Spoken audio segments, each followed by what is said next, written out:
This video is brought to you by Squarespace, the website builder with all the tools you need to create your own site to showcase and sell artwork. Hey guys, welcome to Proko. My name's Stan Prokopenko. I'm with Cornelia Hernes, and we are going to be getting a little tour of her studio. So she's gonna show us some of her paintings. And if you guys wanna check out her work on her website. It is corneliahernes.com. And Instagram. Cornelia Hernes Artwork. Cool. Good thing I remembered. In addition to all the great works you'll see hanging in her studio, we filmed her painting a portrait from life, start to finish. Check that out at proko.com/Hernes, where you'll see her whole process from materials, creating a color study, and completing a large oil painting using the site size method. She's really good at explaining what she's doing.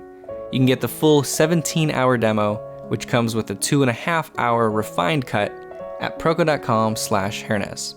Now let's go back to the Florence Academy and see some of Cornelia's work.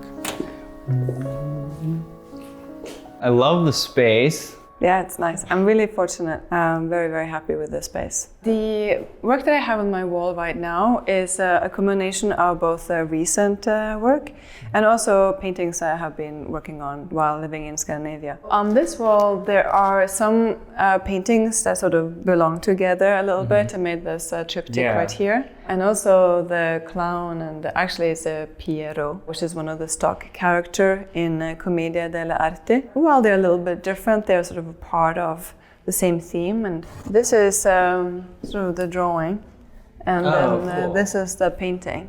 And so part of what sort of alerted me, this idea of masquerade, the idea of stepping into another persona. So that aspect of anonymity can be quite sort of liberating. Here, sort of, dreaming kind of with a flower. It's not a rose, like that would maybe be a little bit too romantic, but the element or the thought I have in my mind is sort of, smelling the flower but looking a little bit sad. There's something very, sentimental, but I think quite powerful with that expression. So this is chalk and charcoal drawn on Roma paper. This triptych is fairly recent. The idea here is that I wanted each composition to work on its own, in a pair or all together. I also wanted it to work by just rotating the things around a little bit. So I want this to work on the side and this in the middle, so that there can be a rotation if one wanted it to be in that way. So that was really interesting to work with, I think, because I needed to regard the composition of the individual painting, but I also had to look at it and evaluate it into the context of the rest. So I actually started painting this one. I had sort of the twine here, little flash of red right there, and then the representation. This is sort of like green, but it's also a little bit bluish. So it's all in very neutral, sort of gray tones. But this is sort of a little bit gold here, so you have kind of the representation of yellow, red, and blue. And so I wanted that to carry through the other paintings as well. So this is actually the second painting that I worked with. And here again, it's kind of blue ribbon, yellow ribbon, red ribbon. Of course, it's not completely primary color. They're a little bit neutralized. But in essence, they are sort of a representation of the three primary colors. And I got this little box right here from actually from a store that is in a barn in the countryside in Norway by my parents' place. So I purchased this sort of old box, and it's quite rusty. The theme here is, of course, sort of haberdashery. It's sort of using ribbon and sort of sewing needles to create a design with. And I think as an overall theme, I really like things that are well crafted and organic and personal. And so for me, this sort of theme kind of represents those aspects. Inspiration comes from such infinite amount of sources. And there are some paintings, whether they're still lifes or something else, that I may have a specific theme in mind. But ultimately, the objective, I think, is to express a emotion or a sensation. This particular painting, I also just want to mention, is painted on copper. So there's a little flash of copper right here. and it allows for a really nice and smooth sort of surface. I like how you signed. Yeah. You scraped off the paint. I did. Andrew Wyeth, he painted like this beautiful watercolor painting with a bucket just on on a barn wall. One of the aspects that just makes his work so poetic is that they suspend time a little bit. Like that was something that was in my mind as I was working with this. Is this pure copper showing through? You just kind of leave it just exposed? I wanted to keep a little bit of that to be like a metallic component because this particular like egg basket has that sort of slightly tarnished but metallic surface. I painted towards it thinking that maybe I would just keep it to be copper, but it looked a little bit too flat and it reflected a little bit too much. So I actually ended up glazing that area with a little bit of ivory black actually. And it gave me sort of a pretty close color to the actual object while maintaining a little bit of that metallic shine of the copper. Treasures from the Shore, I think, will be the title of it. It's just like a basket with some shells and some stones and some bird feathers. Yeah, I love how delicate everything is. Yeah, and that's like an aspect of the copper surface that you can really get that there's no detail. texture. There's no texture, so there's no canvas to kind of compete sort of with that surface. And what about this one? That's painted on panel, so it's also fairly smooth. So here there's a very sort of smooth surface, and here I built up a lot more texture. Yeah. So this painting is a little Buddha. So I have this little brass Buddha sculpture. I think it's an interesting way just to kind of create a story, or in this situation maybe that sense of calm and meditation, and I would like, for this painting to kind of provide that peace or encourage that sort of tranquility. Now, what about this main piece over here? Yes. Is this a ballet or anything? No, this is just this is actually like a ball gown. A ball gown, okay. I had it in my studio. It took the stage right here. And I was very happy to have it as a guest in my studio. So actually this was based on a commission. The clients wanted a painting of this beautiful gown. So I made 3 different compositions for this painting. This isn't a color study. Come on, can you call this a color study? Well, this is where I think that that kind of boundary is fleeting. You can make a study. I guess, but it's much more than a color study at this point. Sure. You're studying like everything about the piece. It's just it's almost like a practice session of a smaller. Yes. Yeah. Definitely, can say that. And I really love this subject matter. So I was putting effort into sort of completing all the elements in each painting that I did. And then this became then the final selection. So I painted this one again, but in a much larger. How big was the final? I forget the dimensions in inches. Roughly, but like down here from the top? Yeah, it was as high as that and a little bit wider. Oh, okay. And as a theme, this is something I really like to paint. So gowns or fabric? What is it that? I like to paint both. I like the idea of continuing to paint sort of drapery and ornate garments. And I think it's interesting that they are not necessarily on a person. Because of course, if there is a person there, it's about the person. Yeah. But with the garment without a person, it's about the storytelling that can provide. So my association to it, just hanging on the wall, is that anticipation of just before putting it on and before dressing up. It's like that magical element when you anticipate something beautiful. And I think that when you put on something like this, it also alters, in a way, how you move or how you float or how you interact with space. That's cool. It's almost like a portrait of the dress. Yes. Yeah. What's this one all about? This one is a rather dark painting, and so when you squint way down, like all of this goes quite dark, and then there's some flashes of light within the mass of dark, and there's a flash of sort of dark within something that is a little bit lighter. This painting was very much a sort of study of color and chroma and harmony within a saturation that is quite strong. So this is fairly close to like a primary color yellow, and then there's blue, and then there's red, but red that tends a little bit more towards sort of pink and purple. For the background and foreground right here, I actually used a scarf that had an ornate sort of border on it. So I'd like to sort of play around a little bit with space in the sense that this is sort of floating back and just descending into darkness and atmosphere, whereas the foreground is very much a part of the kind of compositional sort of essence in this painting. So here I'm really using kind of the flower ornamentation as a part of the composition. And this one right here. So we have a gallery space on site, and so there's a rotation of exhibitions there. Mm-hmm. And on one occasion we had 2 paintings by Abbot Thayer. So this was one of them. Well, rather, this is the copy of its original. You brought it with you. Yes. So I made this study from the Thayer painting. I think it's always very interesting to kind of have that as an opportunity. And I went to the Barg program myself, and I also teach Barg drawing. So I have a very strong familiarity with those drawings. And I find it really fascinating how we can in a way step into the mindset of a person who lived however many years ago. I didn't have enough time to kind of create the same sort of textural build-up that is in the original. I had a really good time, so really studying the subtlety of the halftones and the slight temperature shift. When I was sitting back there and looking at it, I was noticing how subtle the halftones are and how well handled they are. Yeah. That's pretty much the only thing that I was like just staring at. Yeah.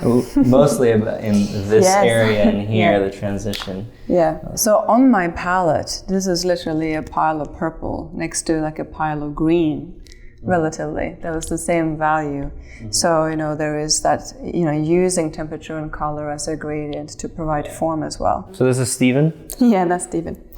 So one of the few times he has sat still enough for me to paint. So this is just raw umber. And I think I used a reductive technique there. So you would pick out with like a Q-tip or something? Exactly. Yeah, okay. So just apply the stain on the canvas or the raw umber and then paint into that immediately. Yes, kind of rubbing away areas that are light and then starting to sort of find the drawing within that. And so this is from quite a few years back, and it was a project that I had intended to continue painting, but I kind of like it where it landed, and it's sort of that it's like a time capsule, of that particular moment in our life and where we lived. And then they have this self-portrait painted a few years ago. This is also with a fairly limited palette. So this is just white and black, some earth red, and a little bit of ochre. So like a Zorn palette. Yeah. And I like that it is really subtle, and it's also really atmospheric.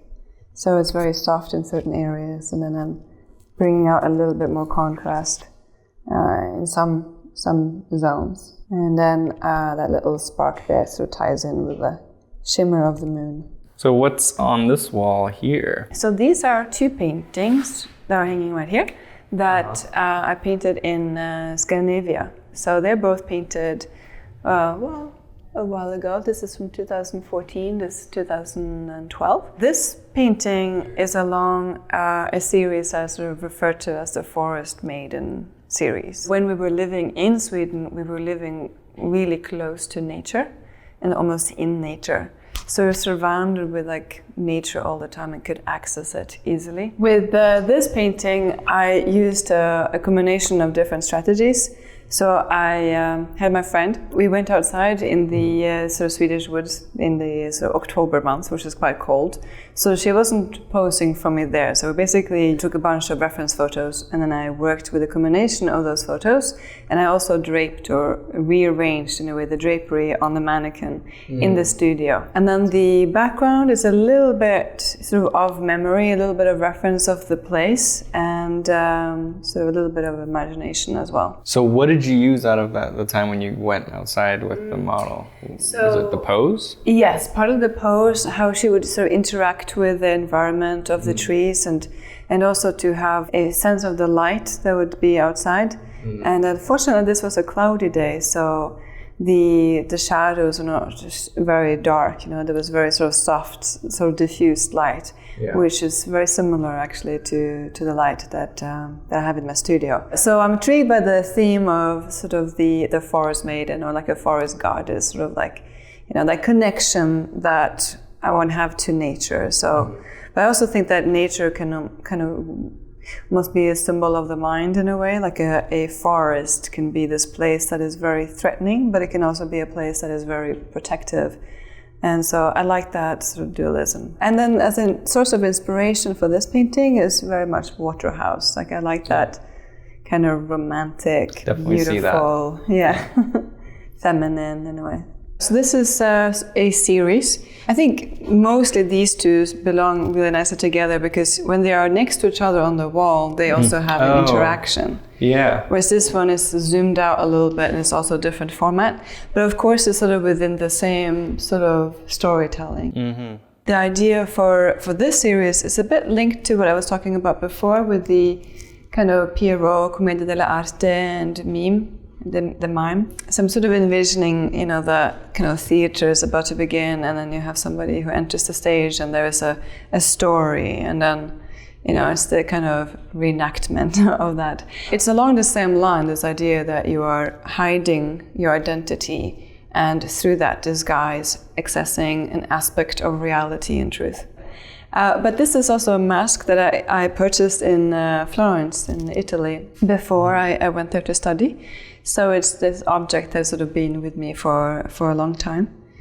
And I just think that the craftsmanship of it is also really exquisite, really beautiful. And then this is relatively soft and sort of abstracted. And this is really abstracted. Right. So this garment, we could maybe say that it was almost like a bit of a dogmatic decision that I took away one component and made a restricted solution or framework to create a solution for this. Mm-hmm. So the actual material is really dark red velvet. Mm. And so I thought, well, if I am explaining that through charcoal, it would just be a whole lot of charcoal. Yeah. And maybe the balance point of the composition would sort of be jeopardized a little bit, because I wanted this to be certainly the focal point in terms of attention, psychology, but also contrast of value.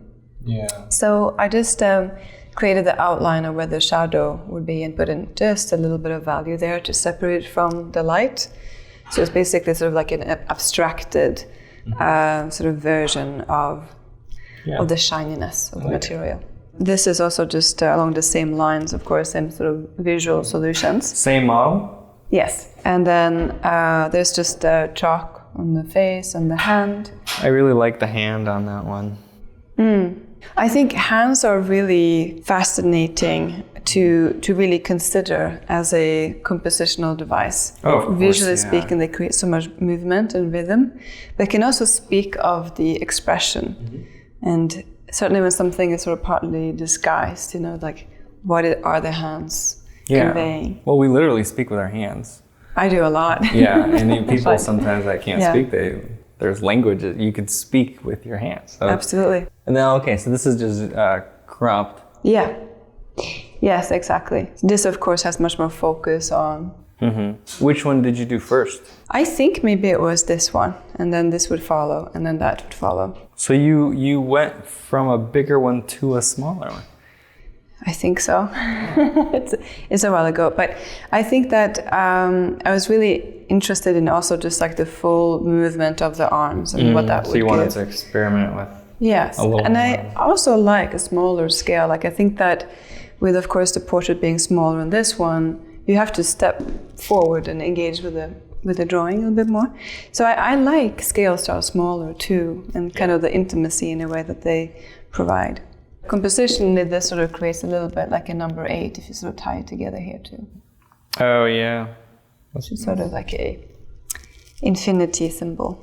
Which one of these is, or are both of these from life? This one is painted from life. And then that painting is actually painted from this painting. Really? I see some exaggerations in this one in color and anatomy. Mm. This one's more subtle, and then you pushed things a little more in this one based on that one? Well, partly, but this is also something I'm still sort of tweaking at a little bit, and it's also not varnished. So don't trust completely the color-value relationship that you see. Okay. Yeah, I believe I could sort of tweak the proportions a little bit, bring the jawline down, but I'm also interested in adding a sort of an ornamentation in the back of the hair. this is the first time I've really done this, like painted from a painting. I'm pleased with how it sort of worked out.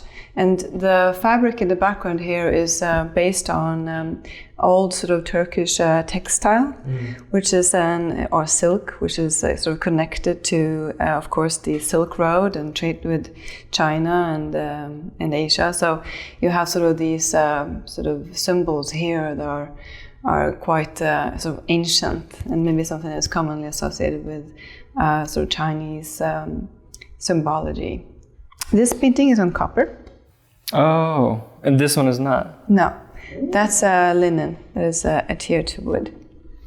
This is a rather ambitious undertaking that in many ways began many years earlier. Like it began several years before I actually started painting it. It's actually a painting or a theme that I had painted before going to the Florence Academy of Art to study. Upon graduation, or during studying actually, I wanted to return back to it to see how can I express it now that I know more. So just to present the idea of this painting. So this is the Tapestry of Life, is the title of the work. And the theme is about the 3 goddesses of destiny that exist in Nordic mythology, but also in Greek mythology. That they represent past, or present, and future. And also the 3 different stages of life, and also different elements of time. They are weaving the destiny carpet of everybody living, and each thread represents somebody's life. So the idea here is that they are talking about your life. Wow. Because she's pointing at the viewer. Oh, wow. She is looking at the viewer. Mm-hmm. She's creating a story. And youth is, or she is, surprised. Because of course life is unpredictable. So I'm just trying to express that element sort of the characteristics of the different ages in life. Now, is she kind of pointing at herself? Or that's just shock? Oh yes, like when I'm surprised I do this. I usually bring my hand here. So it's a expression of that feeling. Yeah. Oh my God. Yes. As a part of the story, or the element of time, I'm also including here like a half moon, a waning moon. This is sort of a full moon. And then in her earlobe, there's like a small little half moon. Okay. So why does she have both of them have a half moon, and she has well, I mean, you have like the new moon, like the waning moon, right? Like you have it sort of like as a half moon, and then it transitions into a full moon, and then it goes into a smaller moon. So I just, decided to select something with more weight and gravity and volume, representing age and experience, and then smaller, just because it's more innocent, more youthful. And then in her hair, there's like little sort of gold accents, and that's of course a visual decision. Like this, it creates like these little areas of spark, little areas of interest. But I'm also thinking about this as sort of stars, so that together with the moon kind of creates a bit of a galaxy. These are goddesses after all, so that's what the size is like.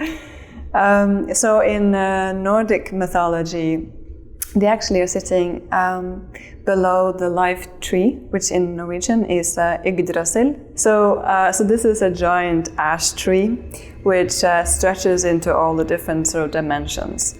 So I'm thinking about sort of this, of course, then is the trunk of the tree, or part of it, and who knows how far it carries on. And I think about this as roots, but it also turns into mountains. This is also largely from imagination.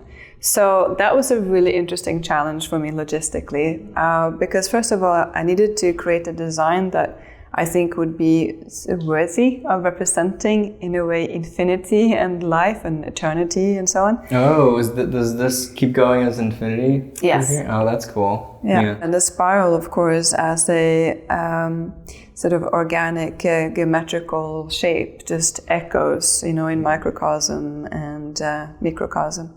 And also as a symbol in so many different cultures. You see it in Celtic design, you see it in the Viking, but also in the Middle East and India. Mm-hmm. So it just seems to be like a symbol that has fascinated a lot of different cultures. Often there's a lot of symbology, attributed to it, such as sort of insight, like you have the journey of life. Something is repeating itself, but something is also different. So it's not quite a circle. It takes into account the element of variation, while it also takes into account the element of repetition. Yeah. So that's the aspect I like about the spiral also. This is also, like when you look at the hands, like I'm using them also to, of course, express the emotion. But in terms of the gesture of the hands and the placement of them, that is something I really put a lot of thought into. And so part of the ways that these can be connected is also with the number 8. Right there. Another aspect to the hands is that they have like slightly different heights. So you could, read them a little bit as a melody. Like if sort of sheet music and sort of, lower, higher, mid, and so on and so forth. But also compositionally that creates a little bit more of a dynamic harmony than if they had landed exactly at the same height. They may start to compete a little bit more with each other. So visually it just helps to, break away from that sort of tangent by just placing the height slightly differently. That must have been a really challenging thing, to have so many dominating hands in the composition. And 3 almost equal portraits, right? Was that a challenge? Were you thinking about that? How do you mean? As far as focal points in the composition. Right. Yeah, I was definitely thinking about that. Yeah. Yes. I would say that overall, while there is some variation, that there are things that are softer and recede much more, especially their contours, and then there are certain areas that are a little bit sharper, a little bit more accentuated. Overall, it's treated relatively softly, I find. So there isn't an area that is leading, way in front, visually speaking, of another area.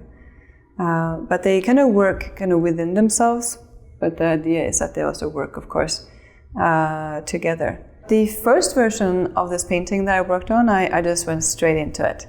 And I placed sort of 3 mirrors around myself, so I could actually see myself in profile, straightforward on the profile. You used yourself as the model for each? Yeah, not for this painting, but for the first version of this theme that I did.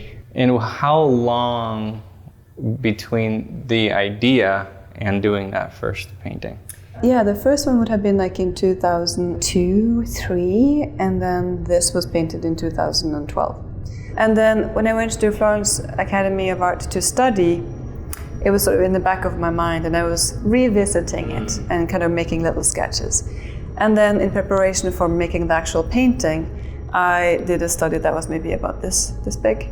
And that was much more sort of in-depth. And that was based on the same models and hand gestures and so on. So I already had a really clear idea of how I wanted them to interact and what I wanted them to do with the hands. And then I actually brought them all 3 of them together and had like a photo shoot in my studio, because I didn't want to risk them not being able to communicate with each other in the painting. And just logistically, that made sense. So as a whole, this painting is a combination of using photographic reference, especially for the hands, using a lot of imagination for the foreground and the background.